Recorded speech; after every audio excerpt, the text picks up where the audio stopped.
Il faut à la fois informer, sensibiliser, mais ensuite faire très attention à ne pas renforcer trop le niveau d'anxiété des citoyens qui fait qu'à un moment donné, ils disent « bon bah tant pis, voilà, on est impuissant, on ne peut rien faire », voilà, et qui vont du coup construire des formes de méfiance vis-à-vis aussi de toutes les institutions politiques. Donc je pense que c'est là où il faut faire attention et donc sensibiliser aussi au progrès des droits numériques.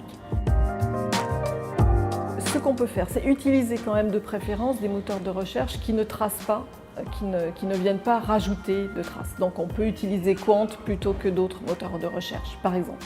On peut aussi, sur les différents réseaux sociaux auxquels on souhaite participer, on peut faire en sorte que les paramètres de confidentialité soient les plus resserrés.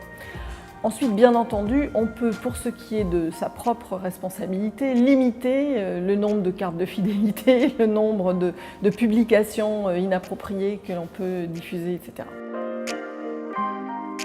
Le système de surveillance dans lequel nous vivons fait qu'on a une exigence comme ça de moralisation des comportements qui est tout à fait inhumaine, qui n'est pas à la hauteur des capacités de l'être humain. On ne peut pas être en permanence sous contrôle, on ne peut pas être en permanence un être parfait, lisse, voilà.